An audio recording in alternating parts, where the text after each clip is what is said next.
Boa noite, eu me chamo Micaela, eu sou do segundo período de enfermagem e junto com Deise Maria, Maria Laís, Maria Sabrina, Ruth Gomes, Thalia Gomes e Vitor Dantas, vamos falar sobre infertilidade masculina. Vamos falar sobre algumas causas, as zoospermias, a varicocele, o tratamento e, por fim, vamos estar abordando o espermograma. Bom, com relação às causas que podem levar a uma infertilidade masculina, nós temos principalmente os hábitos, né? Os hábitos de vida não saudáveis que esse paciente ele pode acabar apresentando. Então, nós temos a obesidade, que ela está associada a níveis baixos de testosterona e LH, né? Além também da redução de contagens espermáticas e também do volume seminal. Então, isso pode acabar acarretando em uma infertilidade para o paciente. O tabagismo, principalmente com relação ao estresse oxidativo, né? O álcool também vai ter uma diminuição na quantidade seminal, principalmente em pacientes que ingerem muito álcool, isso pode acabar acontecendo, e também o uso de anabolizantes, né? Os anabolizantes eles podem acabar causando uma desregulação, né, em toda a produção hormonal do paciente e acabar também levando a essa infertilidade masculina. Além disso, nós temos também a zoospermia, né? A zoospermia ela é definida pela Organização Mundial da Saúde como a ausência de espermatozoides em pelo menos 2 coletas seminais com exame de centrifugação. E essa zoospermia ela é dividida entre a zoospermia obstrutiva e a não obstrutiva. A obstrutiva é justamente quando o testículo produz o espermatozoide normalmente, mas por alguma razão esse espermatozoide ele não chega até a uretra. Ou seja, é um problema no caminho em que esse espermatozoide leva até ser ejaculado.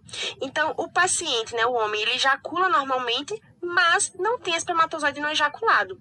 É um exemplo de pacientes que fizeram vasectomia, ou seja, eles têm interrupção no canal deferente, vai justamente fazer com que o espermatozoide não chegue até a uretra.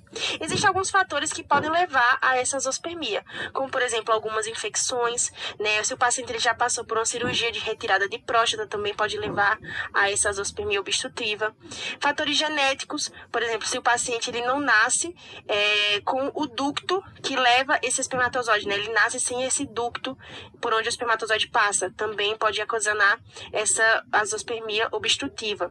Também se o paciente ele tem genes que são ligados com fibrose cística, né? A gente sabe que fibrose cística justamente vai afetar aquelas células que produzem muco, que produzem suor ou suco digestivo. Então isso faz com que esses fluidos eles se tornem espessos, se tornem pegajosos. Isso também pode prejudicar a passagem do espermatozoide. Também alguns traumas, né? Se o paciente ele teve algum trauma ali na região genital, também pode levar a essa zoospermia obstrutiva. E a zoospermia não obstrutiva, né, ou também chamada de oligozoospermia, é quando os espermatozoides ou eles não são produzidos, ou quando eles são produzidos, estão em baixa quantidade ou em má formação. Então, existem alguns fatores que podem levar a essa zoospermia não obstrutiva, e é nesse momento que é muito importante que o profissional de saúde ele faça uma boa anamnese, ou seja, ele verifique bem o histórico clínico desse paciente. Então, é importante perguntar se ele já teve cachumba, né, se ele já teve a criptorquidia, que a gente tem aqui uma imagem no slide, justamente é muito comum em bebês, em recém-nascidos, né, nascerem com o testículo na cavidade abdominal, né, o testículo não desceu ainda para o saco escrotal. Então, é interessante perguntar se ele já teve esse problema, justamente porque também pode levar a essa infertilidade, né? Também se ele já teve alguma torção de testículo, se ele já teve o que a gente chama de testículo retrátil, em que o testículo ele sobe para a região próxima à virilha e muitas vezes o próprio paciente coloca ele para baixo de novo, né? Puxa ele para o saco escrotal. Então, também pode ser um fator importante. Se o paciente ele já fez ou faz quimioterapia ou radioterapia, também pode ser um fator que influencia. Se ele faz o uso de anabolizantes, porque como a gente falou anteriormente, esses anabolizantes eles podem desregular, né, toda a produção hormonal, que também vai prejudicar nessa fertilidade. Então é muito interessante que a anamnese ela seja muito bem feita com esses pacientes. Com relação às dosagens laboratoriais, é interessante que o paciente ele passe por uma bateria de exames, principalmente com exames voltados à dosagem de hormônios, né, justamente porque se o paciente ele está tendo um problema na hipófise ou no tireoide, né, nessas glândulas que são responsáveis pela estimulação, né, das gônadas masculinas, ou seja, para que os testículos produzam espermatozoide e testosterona, se o paciente está tendo um problema nessa estimulação, ele também vai ter um problema na produção desses espermatozoides, ou seja, pode ter um problema nessa fertilização. E o exame físico adequado, né? É muito importante que o profissional de saúde também faça essa verificação, né? No caso vai ser a verificação física, a verificação realmente do próprio órgão genital masculino, é muito bem feita, justamente porque há alguns aspectos, há algumas anormalidades que podem ser identificadas. E é interessante porque os pacientes que têm azoospermia ou obstrutiva ou não obstrutiva, eles têm quadro clínico diferente. Então, por exemplo, o paciente que tem azoospermia não obstrutiva, normalmente ele apresenta testículos com o volume diminuído, né, epidídimos vazios, os valores também dos exames laboratoriais muitas vezes dá alterado, né, o FSH muitas vezes dá elevado e a testosterona dá valores reduzidos. Já pacientes com azoospermia obstrutiva, eles apresentam a maioria dos resultados normais, tanto os laboratoriais como o exame físico, né? O testículo está em um formato adequado, o epidídimo ele está cheio, justamente porque quem tem azoospermia obstrutiva, ele não tem um problema na produção, mas sim no deslocamento do espermatozoide até a uretra. E nós temos a varicocele, né? A varicocele é a causa tratável mais comum de infertilidade masculina. O diagnóstico dela é feito com exame físico. E o ultrassom, né, o ultrassom de Doppler testicular, é o exame de padrão ouro para confirmar o diagnóstico dessa doença. É utilizado apenas em casos de dúvida com o exame físico. E justamente ela é classificada baseada no exame físico. Então ela pode ser dividida em subclínica ou não palpável. Essa é apenas detectada na ultrassom, né, na ultrassom de Doppler escrotal, ou clínica, palpável em repouso ou em manobra de Valsalva. Nesse caso, a varicocele ainda é dividida em 3 graus. O grau palpável, apenas na manobra de Valsalva, palpável em repouso, mas não é visível, ou quando ela é visível a olho nu, que é o exemplo que nós temos na imagem. E nessa imagem a gente consegue ver direitinho as dilatações, né, nervosas, venosas abaixo da pele, e esse fenômeno ele é conhecido como saco de minhocas.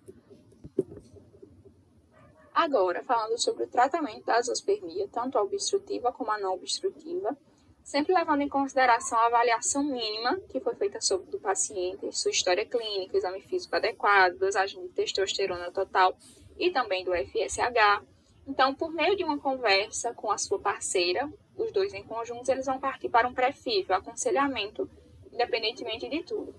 E o paciente que possui ductos deferentes presentes e também volume testicular normal, a sua investigação vai ser feita por meio da análise genética, ultrassonografia testicular bilateral com Doppler e perfil hormonal completo. Também, em alguns casos, vai ser a biópsia testicular, que vai analisar a histologia, o tecido do testículo daquele homem, que vai analisar exatamente o que está errado ali, que está prejudicando a fertilidade.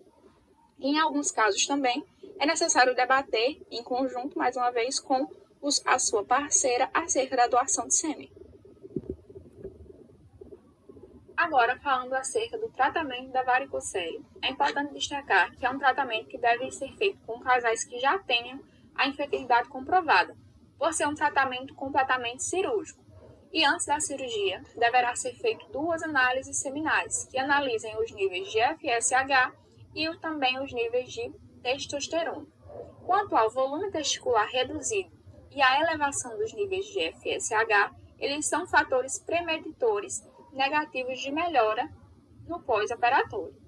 É importante destacar também que, quanto à técnica da cirurgia, é ideal aquela que interrompa o fluxo venoso em todas as veias varicosas espermáticas, tanto as internas como as externas, mas que preservem as artérias cremastéricas e também os vasos linfáticos.